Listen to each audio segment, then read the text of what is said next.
La meilleure chose que tu peux apprendre, c'est comment est vraie la parole de Dieu et comment Dieu t'aime. Dieu veut le meilleur pour toi. Il veut que tu vives vieille, 120 ans. Oh là là!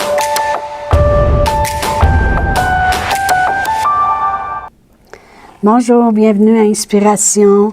Alors, nous sommes à notre 5e capsule sur l'autorité du croyant et j'ai vraiment appelé cette capsule exprimer notre autorité. C'est ça que je veux démontrer. Parce que des fois, les gens vont dire, OK, tu dis l'autorité du croyant, on ne crie pas, on va au nom de Jésus.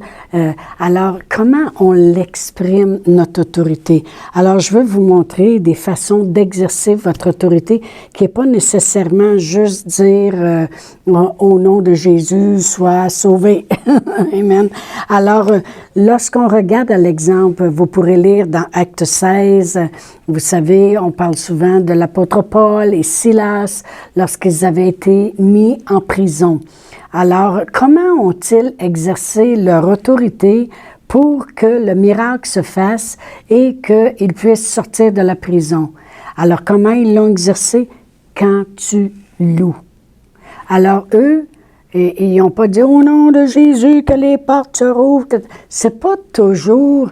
Oui, c'est au nom de Jésus qu'on fait toutes choses. La parole de Dieu nous dit « Faites tout au nom de Jésus ».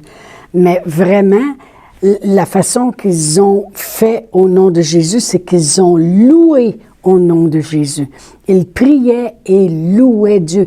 Ils chantaient les louanges de Dieu. C'est une façon d'exprimer ton autorité. Voyez-vous, il n'exprimait pas la douleur du fouet qu'il avait reçu. Il n'exprimait pas l'emprisonnement, la noirceur, le cachot intérieur dans lequel ils étaient. Et ils ont exprimé leur autorité en louant. Alors, une des façons qu'on exprime notre autorité, c'est par la louange. Voyez-vous, lorsque mon mari est parti pour 6 mois et demi, j'ai donné cet exemple lorsque je parlais de la louange dans les 5 capsules auparavant. Mais moi, en demeurant une personne qui louangeait, je démontrais mon autorité.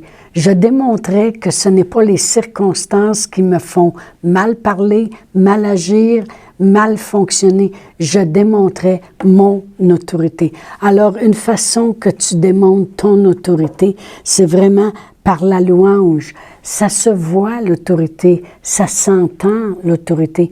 Voyez-vous, les prisonniers les entendaient.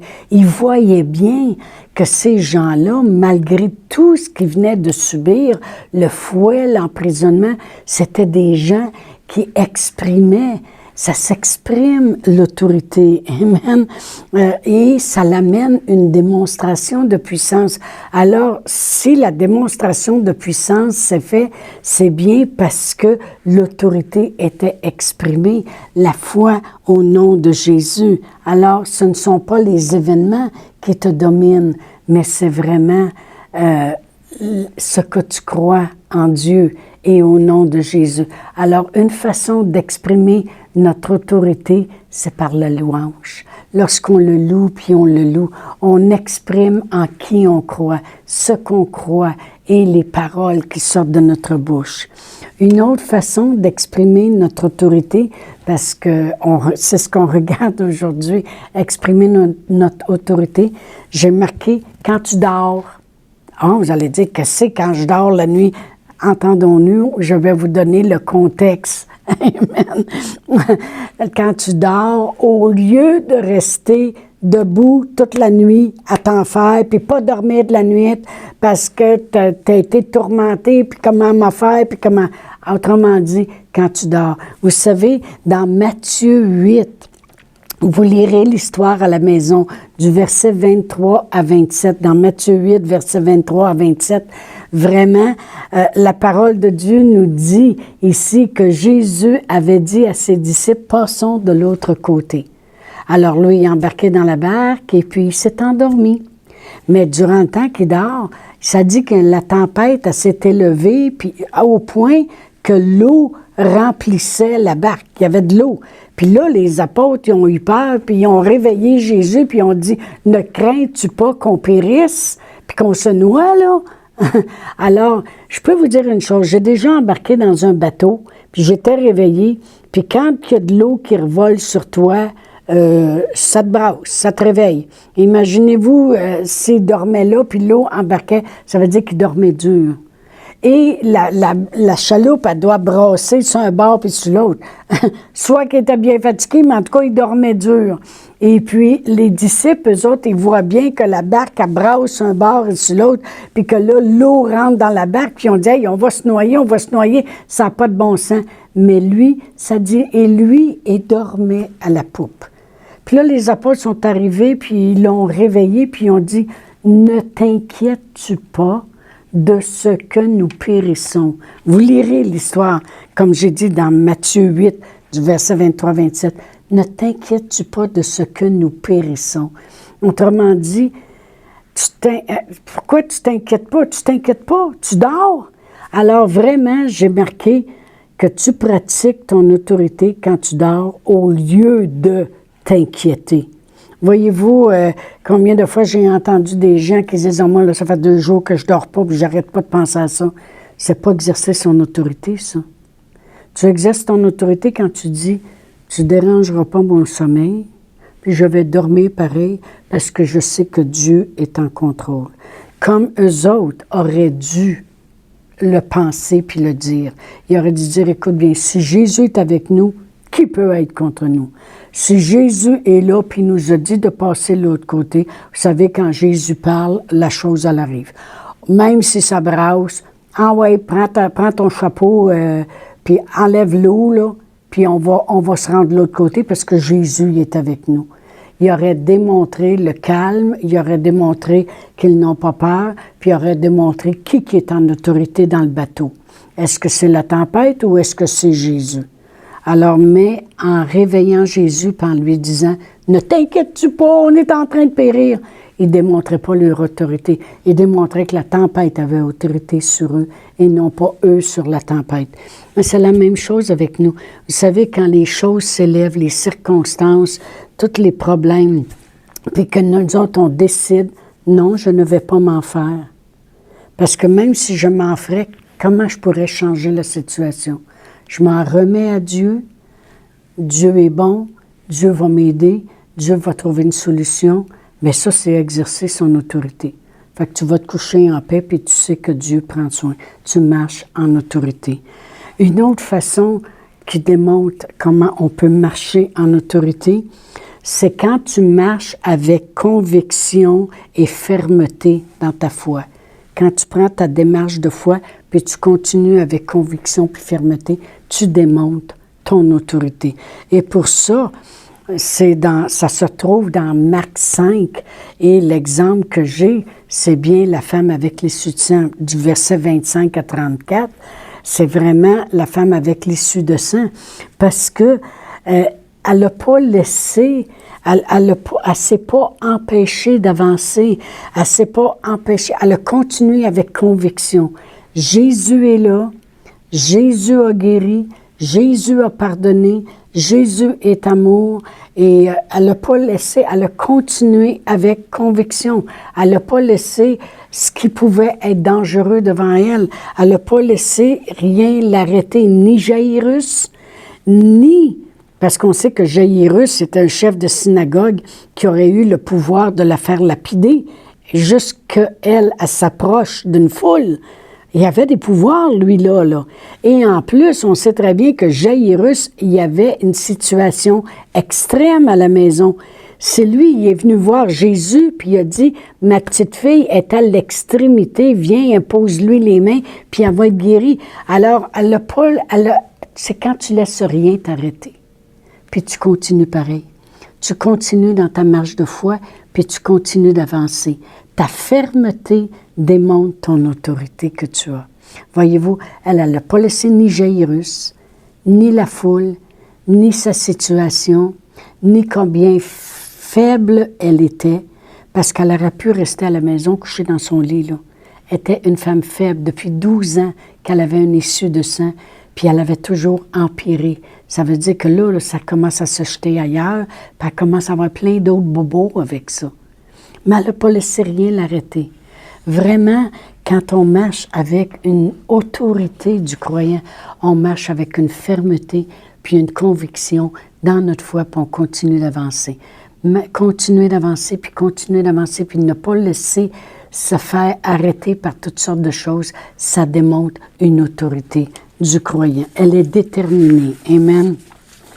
Une autre façon qu'on démontre l'autorité du croyant, c'est quand tu élimines les excuses. Et pour ça, par exemple, on va tourner à Marc 2. Je vais lire le verset 3 et 4. OK. Ça dit, « Des gens vinrent à lui amenant un paralytique porté par 4 hommes. Comme ils ne pouvaient l'aborder à cause de la foule, ils découvrirent le toit de la maison où il était et ils descendirent par cette ouverture le lit sur lequel le paralytique était couché. Jésus, voyant leur foi, dit au paralytique, « Mon enfant, tes péchés sont pardonnés. » Puis là, il était tout surpris qu'il pardonne les péchés, mais il a guéri aussi l'homme. Qu'est-ce qui arrive? La situation, c'est que Jésus est à la maison, puis la maison est pleine de monde. Puis là, tu as 4 personnes qu'eux autres, ils ont entendu dire que Jésus est là, puis ils ont décidé d'amener un paralytique vers eux pour que Jésus le guérisse. Mais quand ils sont arrivés, ça veut dire que là, ils sont en chemin. Combien de long ils ont fait? On ne sait pas. Ils ont-tu fait 2000 à pied? Ils ont-tu fait 1000 à pied? Ils restent à côté, la rue d'à côté? Je ne sais pas. Mais tout ce que je sais, c'est qu'ils s'en viennent, puis ils restent assez loin pour ne pas savoir que Jésus, la maison est pleine. Alors, ils s'en viennent avec un paralytique. Et leur autorité, qui croit que Jésus va le guérir cette journée-là, puis qui n'ont pas fait le travail en vain, c'est qu'ils ne laissent pas les excuses l'arrêter. Alors là, il aurait pu dire, ben là, on ne peut pas y aller. En fin de compte, il y a bien trop de monde, on ne peut même pas rentrer. Comment veux-tu qu'on emmène cet homme-là devant Jésus? La maison est pleine. Non, ils n'ont pas laissé cette excuse-là les empêcher. Ils ont dit, attends un peu. Il n'y a pas moyen de rentrer. Regarde, on peut passer par le toit. C'est d'ouvrage, cela, là. Faut qu'il monte le paralytique jusque sur le toit. Faut qu'il attache des cordes. Et puis là, faut qu'il le descende comme ça jusque devant Jésus. Fait qu'ils ont dit comme ça, c'est quand tu prends tous les moyens pour y arriver. Tu démontres ton autorité. Tu démontres ta fermeté. Tu démontres que tu ne lâcheras pas et que tu ne laisses pas les excuses t'empêcher de recevoir ce que tu voulais recevoir. Alors, une façon de marcher en autorité, c'est éliminer les excuses.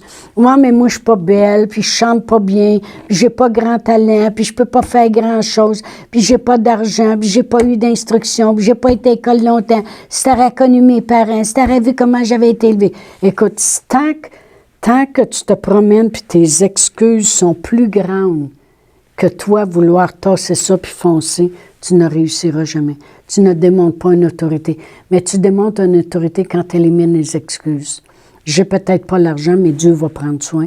Puis je sais que Dieu va m'ouvrir une porte. Puis je sais qui je suis en Jésus-Christ. Puis je sais que mon Père à moi, c'est le Créateur de l'univers. Puis Dieu veut le meilleur pour moi. Pour ça, il faut que tu connaisses la parole de Dieu. Amen. Alors, quand tu ne laisses pas les excuses éliminer, alors, ces hommes-là ont changé la circonstance de cet homme-là paralytique parce qu'ils ont éliminé les excuses. Ils ont marché en autorité en prenant contrôle de la situation. Voyez-vous, pouvez-vous imaginer Noé dans la parole de Dieu, dans l'Ancien Testament? Si Noé aurait commencé à dire toutes les excuses, il aurait commencé à dire, « Ouais, mais moi, là, je suis tout seul, bâtir un arche comme ça va bien me prendre 100 ans. » Ben oui, ça a pris 100 ans. Ça en prendra encore plus long aujourd'hui avec tous les permis qu'il faudrait qu'il aille chercher. Ça prendra encore plus long aujourd'hui. Mais voyez-vous, Noé, il n'a pas laissé les excuses l'arrêter. Il a dit, Dieu m'a demandé de bâtir une arche, ça prendra le temps que ça voudra. Je marche en fermeté, en autorité. Moïse, il bégayait. Il a dit à Dieu, je ne peux pas parler, tu sais. Dieu dit, m'a t'arranger ça. Aaron, ton frère s'en vient, m'a dire à toi quoi dire, tu lui diras, puis il parlera, lui. Il bégaye pas. Bon, alors vraiment, il n'a pas laissé les choses l'empêcher. Aussi, Abraham, Il n'a pas laissé l'excuse qu'il était trop vieux. Il était rendu à 100 ans. Sa femme avait 99 ans et avait été stérile toute sa vie. David, il n'a pas laissé les excuses. Dire, ben, ma famille, elle m'a oublié. Ben, tu sauras que moi, ils ont oublié, moi aussi. Ils m'ont laissé dans le champ pendant que les frères étaient là. Si tu penses que je vais aller m'humilier, à aller... Non, il n'a pas laissé les excuses. Quand ils sont venus le chercher, il a dit, il y avait une réunion de famille. Ah, OK. Il a laissé ça là. Il n'a pas laissé les excuses l'empêcher. Ou Joseph, il n'a pas laissé sa famille qui l'haïssait l'empêcher d'amener après ça dans sa famille toute la prospérité dans laquelle Dieu l'avait positionné. Marcher en fermeté, en autorité, c'est marcher sans excuse. C'est louer. C'est vraiment dormir, même s'il y a plein de circonstances qui s'élèvent, qui voudraient nous énerver. C'est continuer ta marche. C'est vraiment, merci Seigneur, c'est éliminer toutes ces excuses-là. Alors, naturellement, lorsqu'on parle la parole, lorsqu'on la met en pratique, lorsqu'on prie et on tient ferme, lorsque nous prenons toutes les armes de Dieu, comme Éphésiens 6, versets 10 à 19 le dit, ça dit, prenez toutes les armes de Dieu. Ayez à vos reins la vérité pour ceinture. Ayez pour chaussure à vos pieds le zèle que donne l'évangile de paix. Prenez le bouclier de la foi avec lequel vous pouvez éteindre tous les traits enflammés du malin. Prenez le casque du salut et qui est et l'épée qui est la parole de Dieu. Prenez, lorsqu'on prend toute la parole de Dieu, puis on s'arme avec toute la parole de Dieu, on va dormir, malgré les circonstances. On va continuer d'avancer avec fermeté. On va louer Dieu, peu importe ce qui se passe en autorité. On va dormir malgré tout. Et on va éliminer les excuses. Laissez-moi prier pour vous. On sait que c'est notre 5e capsule, puis je veux vraiment prier pour vous, pour que tous ces enseignements que vous recevez demeurent en vous, puis que l'Esprit Saint puisse vous rappeler au bon moment les choses que vous avez entendues. Merci de prêter vos oreilles à tous ces enseignements-là. Alors, Père éternel, dans le nom de Jésus, je prends autorité premièrement sur tout ce qui ne vient pas de toi, sur tout ce qui voudrait détruire, empêcher d'avancer, empêcher de réussir, la maladie, quoi que ce soit qui voudrait empêcher ces gens-là de marcher dans la vie en abondance que Jésus a acquis pour nous à la croix. Je prends autorité sur ces choses-là au nom de Jésus. Et je te demande, Seigneur, que la parole de Dieu qu'ils reçoivent, produise en eux telle qu'elle est, comme la parole qui agit en eux qui croient.